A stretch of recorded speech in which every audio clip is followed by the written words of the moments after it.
Well, good morning and welcome to the Indiana School Bus Coalition Consortium webinar. My name is Carl Lissick. I'm the director with Drive Clean Indiana, and the Drive Clean Indiana team will be here today acting as your host and administrative sponsor for this and all upcoming Indiana Clean School Bus Consortium events. So for a little housekeeping, please ensure you are muted throughout the meeting. We will begin everyone in mute mode, and we'll open it up during the question and answer time. You'll be able to type in any of your questions, and we'll get to as many questions in the chat as we can. If we don't get to all your questions, we will provide you with an email answer. Today's presentation will be about 30 to 45 minutes, followed by a question and answer period. Any additional questions can be emailed to info@drivecleanindiana.org. This presentation is being recorded and will be posted to the Drive Clean Indiana website. All of the upcoming announcements, including events, grants, projects, and pertinent information will be on our website. So if you have any questions, please feel free to call us for further clarification at 219-644-3690.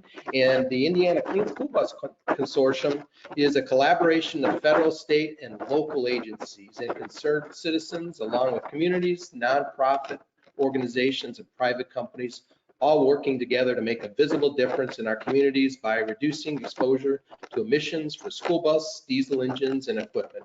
Our goal also is to highlight the great projects and technologies that are being implemented in our state and other states, and provide you with resources that will assist you in learning about these technologies, health concerns, peer-to-peer interaction, overviews and demonstrations of these technologies, as well as best management practices.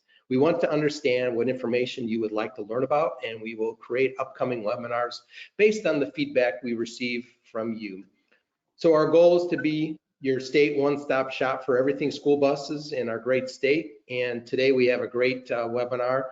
We'll have a presentation today from Cummins with Mr. Richard Gavin, and Jing Zhao and Evelyn Wang will be discussing all the great technology of Cummins. And then we also have an update, US EPA update from Carter Granberg on the US EPA Clean School Bus Rebate Program. So we have a packed agenda today, so please, if you have a question you would like to ask, please place it in the chat. And if, like I said, if we don't get to you, your question, we'll get to it via email. So at this time, I'd like to introduce Mr. Carter Granberg, and he's going to give us an update on the Clean School Bus Rebate Program. Carter?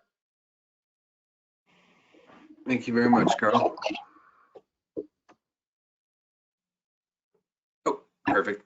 So yeah, not a massive update. I'm just going to do a couple highlights today and then go over more kind of what we're doing on the local outreach level. I think that's a little bit more important. A lot of these points, if you've been paying attention and plugged in, are things that you maybe already know, or if you are new to the call, then I'm happy to go over these highlights and answer any questions you might have about them.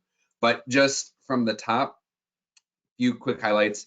One is the program for the rebates. The big change here, and this is for everybody, is that now funding is not just stacked towards priority applicants. So remember, schools that are designated as being in need, schools that are the most rural code 43, and tribal schools. There's also some self-designation criteria too.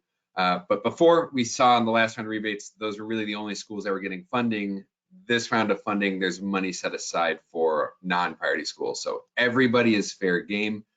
We are really encouraging here at the EPA, and I'll talk a bit more about this later on today, but just outreach, just constantly doing outreach. Everyone should be at least notified that they have a chance to apply.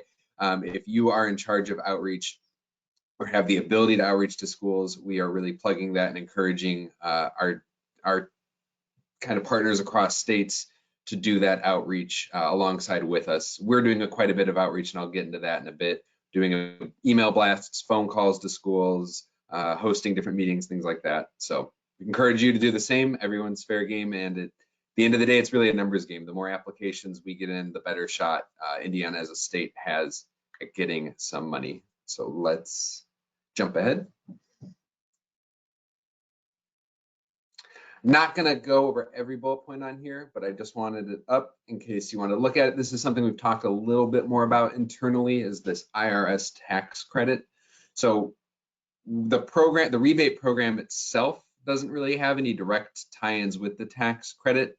However, if you were to get clean school buses through the program, you are eligible for tax credits. And this is true. There's an exception under the IRA law or the IRA legislation, where if you are a nonprofit entity as a school getting a clean vehicle, you are eligible for these tax credits. So traditionally, we saw some in the past issues with clean school bus and clean vehicle tax credits not being eligible for nonprofit entities. That is not the case this time. We're advised, kind of as that little box says over there, not to give tax advice. So really the main thing I can do here is just point you to the IRS website and search for specifically commercial clean vehicle credit and the alternative fuel vehicle refueling property credit. These are things that private entities, nonprofit school districts are eligible for and could kind of pair with a clean school bus rebate or grant down the road and get additional funding and kind of maybe make up for some of those funds that we see. A lot of school districts maybe have issues with the $10,000, $20,000 differential or the extra that they might have to pay for infrastructure. These tax credits are a really good way to offset that. So it's something we're really encouraging everyone to take a look at, do a little deep dive into. If you were a selectee for the last round of rebates, you might still potentially be eligible to get your tax credit for that. I don't know how that works with kind of the changeover into the new year.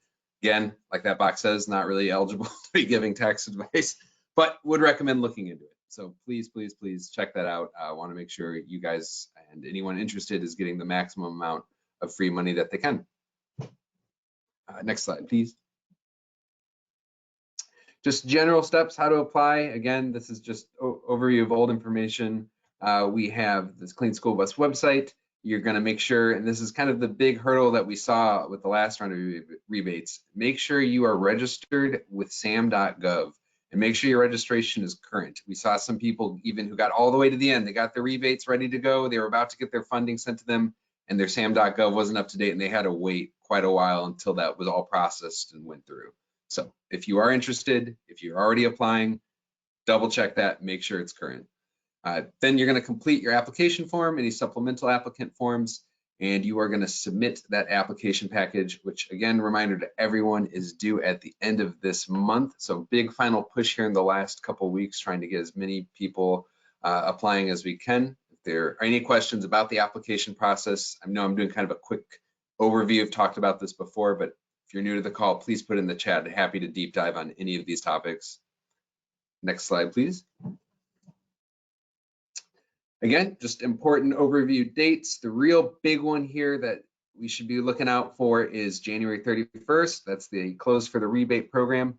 The anticipated selection date would be that around April 2024. So they've kind of streamlined the process a little bit. The expectation is that information is going to come out sooner. Rebates are going to be processed faster. A lot of learning and kind of reflecting on how the last rebate round went and a lot of refining of that process. So hopefully, at least on paper, it looks like things should be going a little smoother and faster this time around. So that's some good news that we've been receiving. Yep, perfect. And then just reminder, webinars, there are still upcoming webinars that are going to be going on. There's the January 24th about that's still TBD. That might have been updated on the website. I forgot to check that. There will be a next steps for rebates on February 7th. And the big thing I want to plug here is that every webinar, including all the ones listed here, all the ones from last year, are recorded and on that epa.gov/clean school bus website. There's webinars on how to apply that go through kind of a screen share of what you need to do to apply. There's webinars on what you should be doing when you're considering either propane, compressed natural gas, electrification of a fleet, looking at utility companies with electrification of a fleet. So kind of a holistic approach to what you should be considering before you make that plunge into getting a rebate. So really useful resources there. We really encourage people to go check those out if they are considering or looking at applying.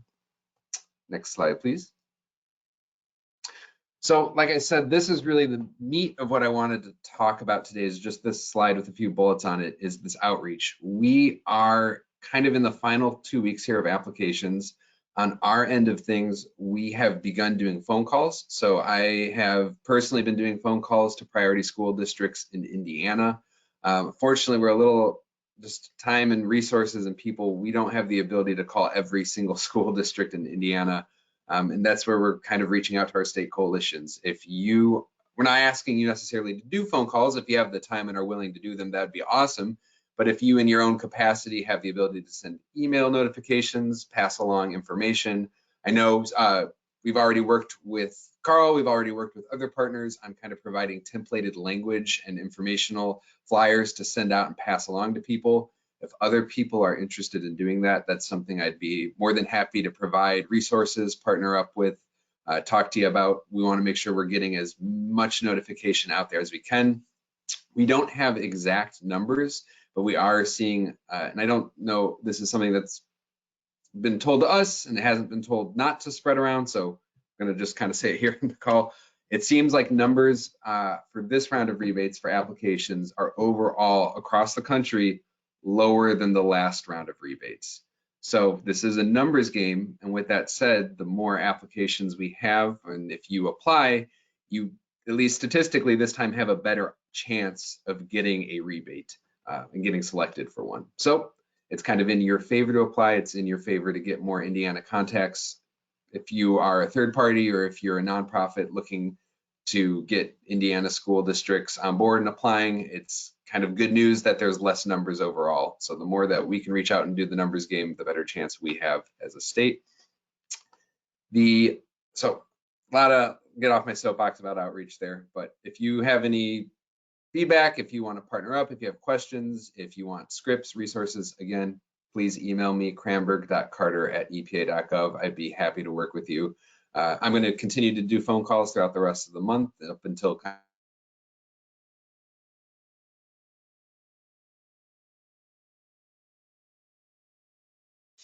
I think Carter froze on us, so I will take it over. Carter, thank you for that presentation. And again, if you have any questions, please feel free to put those in the chat or reach out to Carter.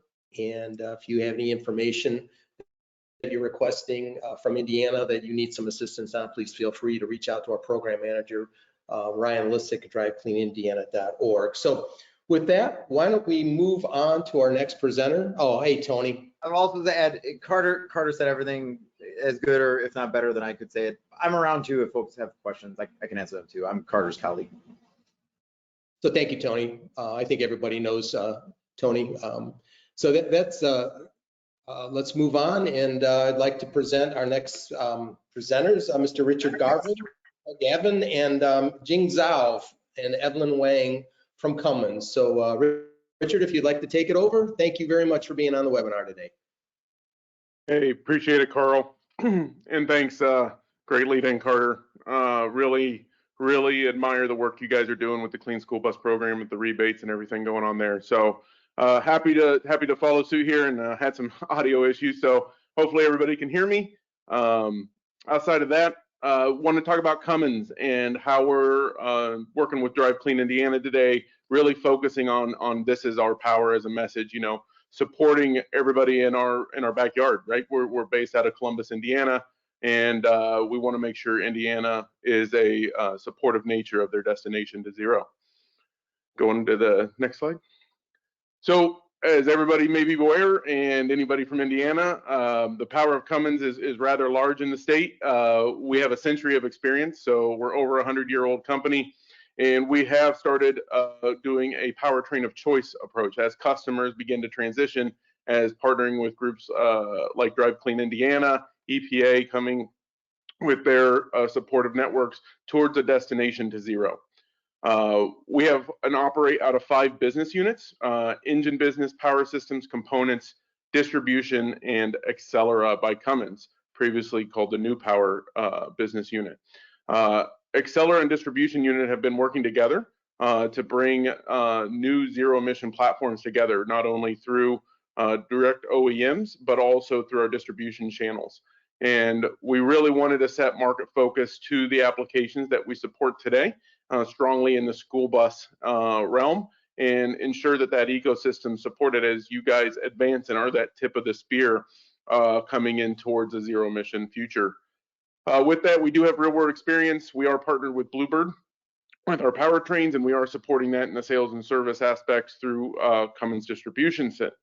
And with that, although we only have battery electric and school bus today, We also support different technologies from fuel cell to hydrogen generation with electrolyzers, but also broadly into our commitments as a company. We do have environmental sustainability and goals within the company, and really our target is 2050. We have strong aspirational targets to meet a zero emission future, not only with our customers and with supporting you, but also internally ourselves through our facilities, our own fleets that are transitioning from internal combustion to battery electric. We want to admire and try to hit that 2050 sustainability target.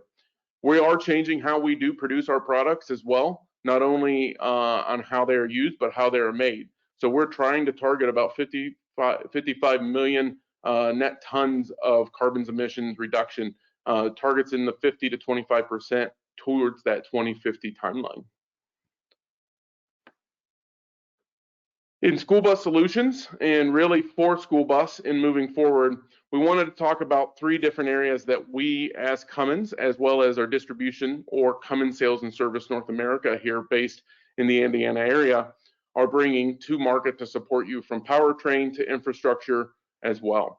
From a powertrain side, we do have the Accelera by Cummins branded components that are being integrated into Bluebird school buses today, not only from a battery electric powertrain, but also offering batteries themselves to different customers that want to integrate and put that into their applications.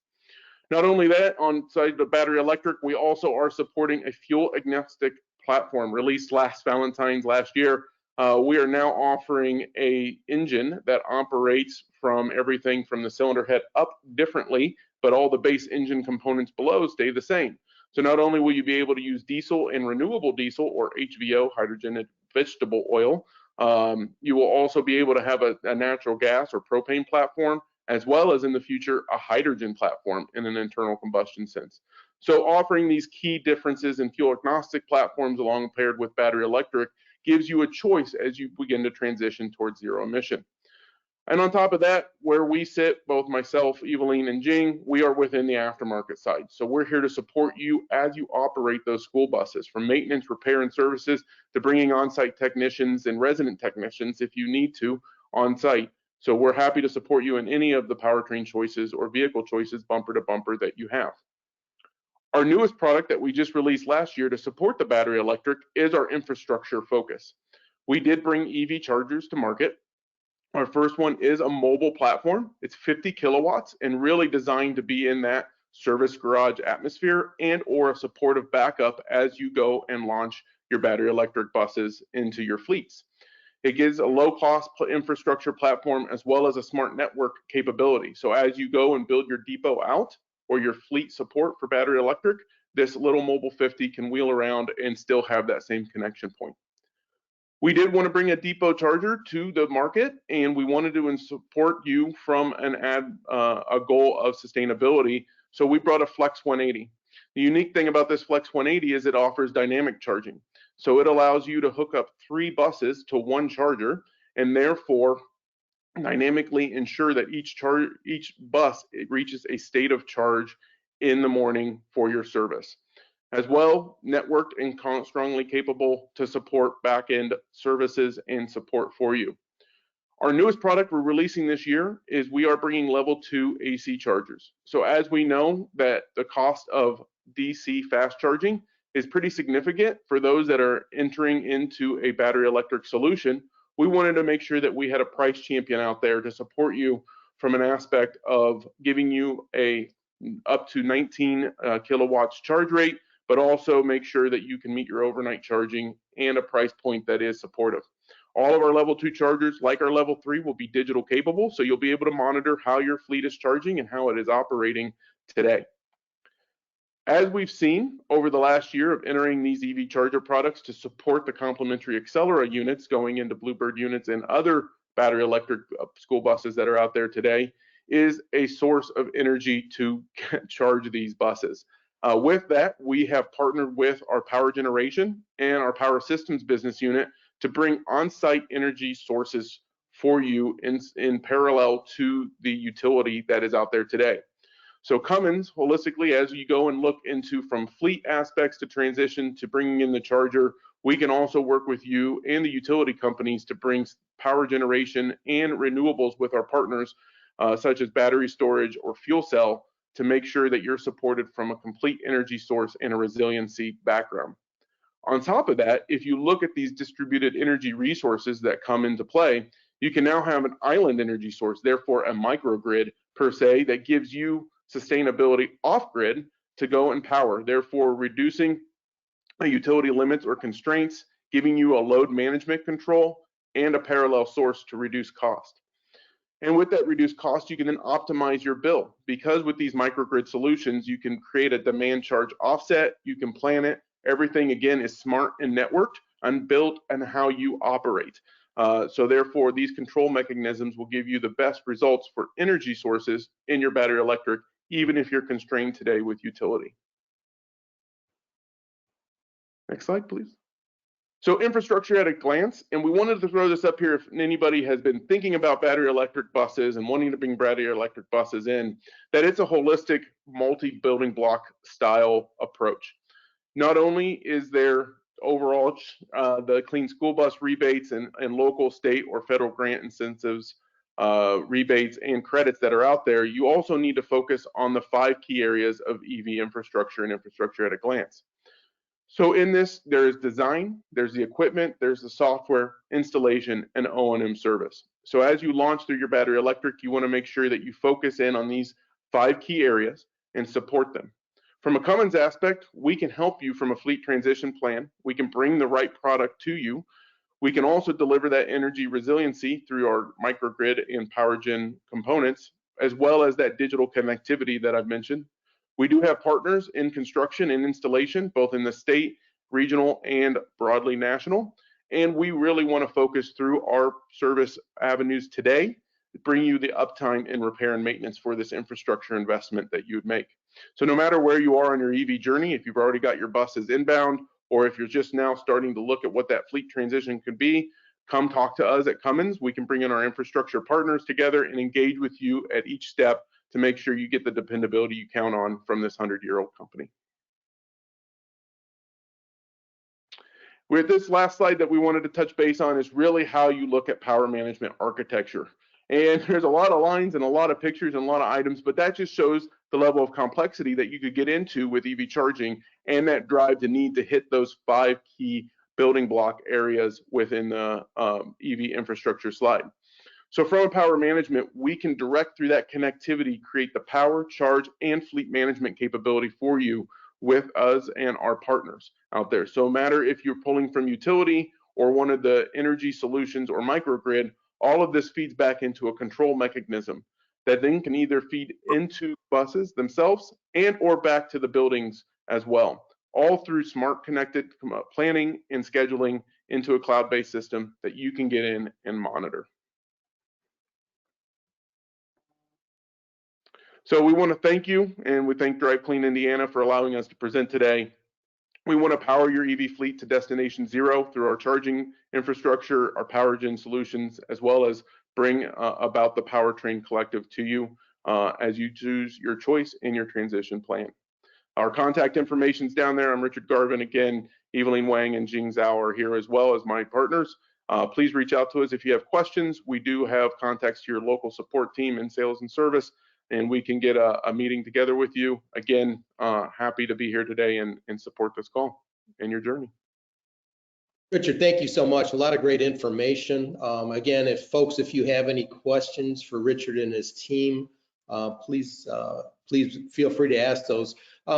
Richard, I know our coalition is specifically just Indiana. I mean, Cummins is working across the United States, correct? So I mean, hypothetically, working with other EPA regions throughout the country? Yes, absolutely. So other coalitions that we work with throughout the country, as well as direct through customer interface. And then, yeah, all the EPA regions will be covered. Right now, USA focus coast to coast. Awesome, thank you. I do have one other question in regards to supporting Buy America products. Again, most of the federal funding and even some of our state funding that I think that will be available here in Indiana has Buy America requirements. Can you talk a little bit about that? Yep, Cummins prides ourselves on meeting Buy America compliance, not only in our engine products today, but also in the future. All of our infrastructure components are composed of Buy America as a requirement for release within the U.S. market. So as we look to release these products and/or bring them to you to support the funding aspects that are out there, we target the percentage requirements per federal guidelines. Thank you so much. Danielle, do we have any other questions on the line? I did not receive any on my end. Okay. Tony or Carter or Sean, do you have any questions for our friends at Cummins? No, none here. Just comments. We appreciate all the time and effort you put into presenting the information. Thanks so much. Thank you, Sean. So again, this is being recorded, and this will be on our upcoming on our website. And we are planning our next Indiana Clean School Bus Coalition meeting, which will be held on the 20th of February. We're going to be switching software platforms, so just be aware of that. We want to make you aware of that. So it's a busy month. Again, great presentation, Cummins. We appreciate all you do for Indiana, and now across all the media platforms for cleaner engines. I wanted to make the coalition aware that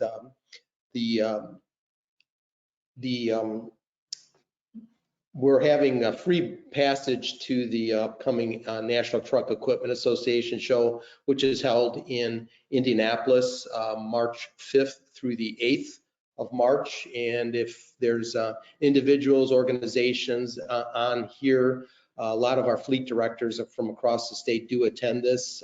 There has been platforms for school buses. So if it's something that you're interested in, again, this information on how to be able to attend this event for free will be on there, and you can register, or we can help you with registration. But again, I think a lot of great information, a lot of events we'll be putting on the Indiana Clean School Bus Coalition's website of upcoming events in partnership with the state and other partners, US EPA and IDEM. So I guess if there are no other questions, Danielle, we would just say thank you. Thank you to our guests. Thank you to EPA. Thank you to Cummins. And then we look forward to seeing you all on the 20th of February. So stay warm, and thank you for your time. Have a great day. Thank you. Earl, thanks everyone.